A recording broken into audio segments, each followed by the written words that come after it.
Dr. Nafi Adgeetu wajjin argama. Dr. Egaa faaya fayyaa qabiyyee isaa ilaallume. Qabiyyee macaafa kanaa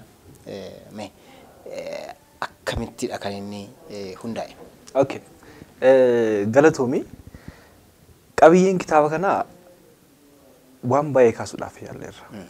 Almost waan hawaasa keenya keessatti barataman. Jalqabuma irraa kaasnee yoo ilaalle qabiyyee kitaaba keenya fayyaan maal kan jedhu irraa kan jalqabudha. Hiikamti fayyaa maali? Fayyaan hawaasummaa maali? Fayyaan qaama maali? Tarii dhaabbanni fayyaa addunyaa kallattii garaa garaan diffaayin godheera waan ta'eef. Fayyaa isaa erga baree booda namni tokko maal akka itti aanu dhibeewwan daddarboo ta'an daddarboon taane akkamitti adda baasuu dandeenya? Dhibeewwan karaa kamiin nu qabuu danda'u? Karaa kamiin dhibeewwan itti daddarbuu danda'u? Kan jedhu of keessatti qabate. Kan biraa kontentii isaa gara jilli isaa kan biraatti yeroo seenu immoo maal jedha? Wantoota hawaasa keenya keessatti barataman kanneen yaala garaa garaaf kennaman gama fayyaatiin akkamitti ilaalla? Waan baay'ee argaa jira. Fakkeenyaaf amma namni tokko yommuu dhukkubsatu naannoo dhalootaan Wallaggaa garuu naannoo Harargee kana jira dhuulmastu waggaa 10 jira dheerachi barumsa dabalatee jechuudha. Wantoota baay'ee taajjabaa ture nama kana gidduutti. Fakkeenyaaf amma namni qaamni isaa dhukkube tokko albee diimessanii gubnu biratti baay'inaan common practice jedhamu biratti Harargeetti jechuudha. Kuni dhiibbaa akkamii namarraan ga'a? Huba qonqomuu hawaasa keessatti gama fayyaatiin akkamitti ilaalla? Rakkoo fayyaa akkam fiduu danda'a? Hawaasni keenya kanarraa of eeggachuu qaba kan jedhu kana gaafna. Deemnee ammasii yaalii jalqaba balaatasaaf kennamu. First yookiin pre-hospital care waan ta'edha jira. Sababa kanarraa wantoota irratti xiyyeeffachuudhaaf yaala yeroo baay'ee tariitii ABC of life kan jedhu jira. Kanneen sirriitti irra caalatti kan xiyyeeffadhe. Fakkeenyaaf akkamitti nama yaa of dadhabe yookaan kufee akkamitti gargaaruu dandeenya kan jedhu jechuudha. Fakkeenyaaf amma haati tokko daa'ima ishee turtii guyyaa 280 booda kan argattu. Gadameessa keessa yeroo rakkoowwan baay'ee keessa kan isheen dabarsitu. Tarii daa'imni sun waan tokko nyaatee fudhamuu danda'a. Kanaafuu amma hospitaala hin geenye tarii ujummoon qilleensaa cufamuu waan danda'uuf akkamittiin nama dhibee tokko gargaarsa akka bilaachuu dandeenya. Nama funuunaa jiru tokko gargaarsa akka bilaachuu dandeenya. Kanneen jedhamu of keessatti qaba. Fayyaa waliigalaa. Akkasumas immoo fayyaa dubartoota ulfaa of keessatti qabatee jira. Boqonnaa 9 dubartiin ulfaa tokko wantoota ishee qunnamuu danda'an maal gochuu akka qabdu nyaata akkamii nyaachuu akka qabdu kan biraa immoo yeroo ulfaa hormooniiwwan garaa garaa waan jeeqamaniif dubartiin tokko rakkoowwan garaa garaaf saaxilamuu dandeessi. Rakkoowwan sasalphaa madatti yaalamuu danda'an kan hospitaala dhufuu yoo akkam ta'an immoo gara hospitaala dhufuu qabu. Kan jedhu kan of keessatti qabate jechuudha. Dhumarratti yoo ilaalle faarmaasii karaa ogummaa gara qorichaan waan baay'ee argaa jira dhugaa dubbachuudhaaf amma tariitii karaa peejii 10 taatu keessatti ibsuudhaaf yaala jira. Qorichaa wal qabatee hawaasa keenya keessatti wantoonni barataman baay'ee jiru. Fakkeenyaaf amma tarii ati illee beektaa wantiif hawaasni keenya qufaamti xiqqoo qabeenya qorranna dheedhee amoksaasilii fudhatee yeroo bitatee fayyadamu jira. Qoricha of eeggannoo fudhachuun dhiibbaa akkamii qaba? Gama biraatiin immoo yeroo baay'ee baakteeriyaa wajjin wal baruu danda'a. Kun baakteeriyaa illee qoricha sanatti firoomuu dhiisuu danda'a. Baakteeriyaa rezistaansi kan jedhu jechuudha.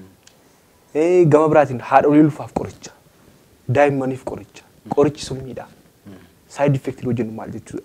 Ogeessonni faarmaasii illee kan isaan irratti nu deeggaran kana irratti bifa kanaanii kontentii kana of keessatti qabatee kan jirudha. Maaliif gama biraatiin immoo fayyaa daa'immanii irratti illee daa'imman maal gochuu akka qaban yeroo jalqaba nyaata akkam nyaachuu akka qaban talaallii hojii wal qabatee wantoota muraasa kaasuudhaaf yaalleerra. Kun kitaaba jalqabaa akkuma jennee kitaaba jalqabaati waan ta'eef erga yaada namoota irraa funaannanii booda immoo maxxansa lammaffaa irratti immoo waan baay'ee keessa kaafnee dhiyeessuu dandeenya kan jedhu. Dhibeewwan garaa garaa fayyaa qalbii keenyaa, fayyaa tiruu keenyaa, fayyaa sammuu keenyaa, fayyaa garaacha keenyaa wantoota garaa garaa tariitii qabiyyee sageetu yoo ilaalte wantoota baay'ee of keessatti hammatee jira. Gabaabadhumatti qabiyyeen kitaaba keenya hamma tokko hawaasa keenya health information dissemination kan jedhu yookiin hubannoo fayyaa hawaasaaf babal'isuu kan jedhu keessatti gahee guddaa kenna jennee yaadna jechuudha.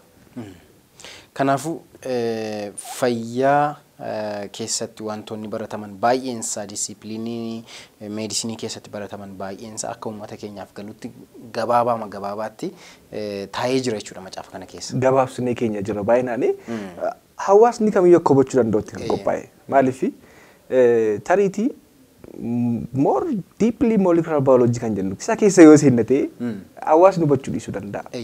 Fakkeenyaaf gabaabatti sii kaasuu danda'a. Cirracha kalee kan jedhu as keessatti kee jira. Cirrachumti kalee hawaasni keenya akkamitti hubateera. Amma wanti inni qonnamee tokko sitti muudhaaf gidduutti cirracha kalee qabdaa jedhee dhukkusaa tokkoon. Maala noo bishaan qulqulluun akka bishaan cirracha qabu dhugee hin beeku takka. Akkamitti ilaallaa hawaasni keenya baay'een akka cirrachuma bishaan dhuguutti fudhatan jiru. Gabaabatti faayidaa kalee irraa kaataaf. Kaleen maal akka ta'e okay kaleen akkasiidha. Faayidaa akkasii namaa kennaa. Faayidaa isaa baree jennaan tariitii riskiiwwan dhibee cirracha kalee kana fidan baruun isa rakkisu waan ta'eef jechuudha. Cirracha kalee maaltu nutti fidaa? Mallattoo akkamii qaba? Yoo akkamtee mana yaalaa deemuu qabna? Dhiibbaa akkamii immoo nurraan geessisuu danda'a? Akkamitti immoo ofirraa dhorkuu dandeenya? Manattis immoo gorsa ogeessa fayyaan alatti erga ilaalamnee booda immoo wantoonni nuti ofiif gochuu qabnu maalidha kan jedhu. Akka hawaasni hubachuu danda'utti kan qophaa'ee dhiyaate jechuudha. Bifa kanaan qindeessine. Egaa kan dubartoota ulfaas kan shamarraniis keessa jira.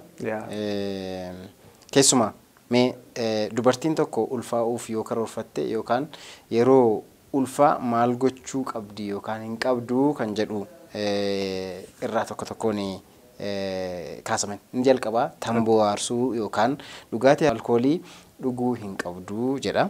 Lammaffaa dubartiin tokko ulfaa'uuf yeroo karoorfattu vaayitaaminii yeroo ulfaa dura kennamaniif fooliik asiidii kan jedhamu fudhachuun rakkoowwan fayyaa sammuuf narvii dugugguruu dugdaa mucaa mudatu natti fakkaata mudatan hir'isuu fi ni gargaaraa jedha. Sadaffaan sochii qaamaa gochuu qabdi jedha. Sochii qaamaa keessaa immoo yoogaa irratti akkamittiin yeroo ulfaa gochuu akka qaban kan kaa'udha. Kan biraan karoora da'umsaa baafachuu qabdi. Yoom akka deessu akkamitti akka deessu karoorfachuutu irra jira kan jedhudha. Sochiiwwan maashaa naannoo mudhii gadi jiranii Kegels exercise natti fakkaata kuni isa gochuu qabdi kan jedhu kaasteetta. Jaaffaa irratti qorichoota yookaan dawaa ogeessi fayyaa yoo isinii ajaje malee fudhachuu hin qabdanii. So dawaan mucaa miidhuu kan danda'u jiraachuu mala jechuufi natti fakkaata. Ulfaatina qaamaa madaalawaa ta'e qabaachuun irra jira. Kopheewwan diriiraa tahan yookaan deemsaaf isaaniif mijatu kaawwachuun irra jira jechuudha. Keessumaa amma kanarratti piriimii giraaviidhaa yookaan immoo warri reefu amma dahanii macaafa kana yoo argatanii bakka waa'ee ulfaa maal jechuu akka ta'e simplii argachuu danda'u jechuudha. Na baay'ee namatti tola. Bishaan baay'inaan dhuguu kan jedhu kaastee jirta. Nyaata fooleetiin badhaadhee kanneen akka kuduraaf muduraa baay'inaan soorachuun irra jira kan jedhu. Buna baay'inaan dhuguu dhiisuutu irra jira kan jedhu kaasteetta. Nyaatawwan pirootiiniin badhaadhan nyaachuu. Qulqullina qaamaa sirriitti eeggachuu. Yeroo ulfaa dharraan nyaata garaagaraa isin mudachuu danda'a. Yaa'u isa dharrahan jechuudha. So waan barbaadan sana soorachuu akka qabanidha kanatti kaasuu yaalte. So dubartiin tokko erga deesseen booda mukuu fi gaddabaa'u tokko isaan mudachuu ni danda'a jechuudha. So sanaafis maal gochuu akka isaan qabanii kan kaa'udha jechuudha.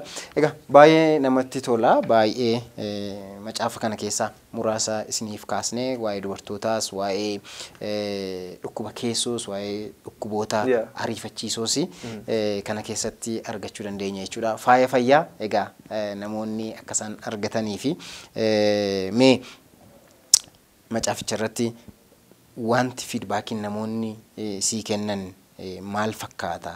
Dubdeebiin namoonni dubbisan sii kennanis maal fakkaata? Walumaa gala waa'ee macaafa kanaa waan nuun jettu yoo qabaatte. Baay'ee galatoomi. Kitaabni kun erga maxxanfamee dhugaadha. Dhugaa dubbachuudhaaf fiidbaakiin dubdeebiin namoonni kennan baay'ee kan na jajjabeessu ture. Keessattuu barsiisota tokko baay'een galateeffachuu barbaada. Kan na barsiisaa turanii ispeeshaalistoonni piroofeesaroonnis turaniiru. Bilbilanii kitaaba kee amma naaf iddootti jedhanii erga dubbisanii booda immoo baay'ee jajjabina guddaa kan naaf kennan. Namoota baay'ee ture akkasumas immoo kanneen na bira dhaabbachaa turan namoota hedduu turan.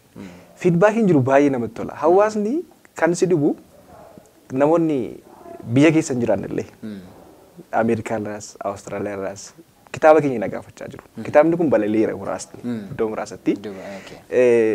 Kuni hin baratamne baay'ee. Kitaabni fayyaan afaan Oromoon barraa'e kun hin baratamne. Namoonni baay'ee yommuu argan baay'ee ajaa'ibsifatanii turan. Almost egaa hawaasa keenya biraa wantoota ogummaa qabnu tajaajiluu qabna irraa kan jedhuuni.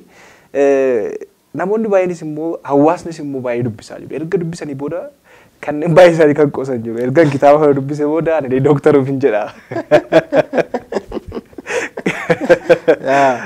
Sooshaal miidiyaa irratti maxxansuu qofa naaf gara booda maqaa jijjiiradhe kan jedhan jiru.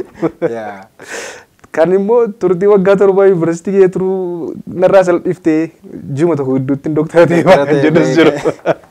Qoosaadhaa fi namoonni hawaasni jaallatanii dhugaa dubbachuudhaaf baay'ee itti toleera. Maaliif keessaa wanta hin daganne tokko konkolaataa keessatti namni na argee harkaa fuudhee dhukkubbii dugdaa kan jettu as keessa jirti. Akkuma argeen yaa dooktar koo ani qarshiin hin baafne jiru mirmara hundumaa godhee hundumtuu normaal laan jedhu wanta hin goone jedhu qorannooni. Baay'ee akkatti tole dubbatee amma galeen shaakala manatti tariiti yeroo baay'ee dhukkubbii dugdaa yoo ilaalte sababii qottoonfachuuf ifamu dhabu maasharraa kan kee yookiin immoo masli ispaanirraa kan kee kan dhufu. Namoonni keenya hin beekan. Taateewwan guyyaa guyyaatti hojjechaa. Hakimoonni keenyas yeroo baay'ee fiiziyooteraapiin ajajan. Of course. Rakkoonni guddaan immoo. Maaliif masliidha dhaabbachaa turuu, taa'aa turuu, kopheewwan garaa garaa yookiin immoo kanarraan kan kee masliin yookiin immoo maashaawwan naannoo dugdaa jiran suni sababa garaa garaa namni yeroo baay'ee dhukkubbii dugdaa maalitti fudhata sitti fakkaata. Amma fakkeenyaaf bodhiisa kalee konna dhukkubadhe sitti mata gaafatu. Sirrii. Naannoo sana kan jira istiraakcharii baay'ee jira. Kanaaf hawaasa keenya hubachiisuudhaaf waama salphaa akkasii bakka inni mana yaalaa dhufuu hin qabne. Wanti nuti keenya jiran red flag kan jennu red sign kan yookiin immoo yoo akkamtee mana yaalaa dhufuu qaba namni dhukkubbii dugdaa qabu tokko. Mallattoo akkamii ofirratti arge. Dhibeewwan garaa garaa ta'uu danda'a narvii kalee ta'uu danda'a waan ta'eef jechuudha. Kana keenya namoonni fiidbaakii isaan nu kennan baay'ee gaariidha. Baay'ee kan nama jajjabeessu onnee kan namatti toludha. Dhugaadha hundumaa galateeffachuun barbaada. Galatoomii dooktar as istuudiyoo yookoo dooktaritti argamtee waa'ee faaya fayyaa sirriitti uummata keenyaaf waan ibsiteef ulfaadhu. Galatoomii fayyaan dhabina. Egaan daawwattoota keenya turtii keenya har'aarraa waan baay'ee akkasiin baratan abdii guddaan qaba. Torban sagantaa biraatiin walitti dabina hamma torbanitti nagaan dhabina.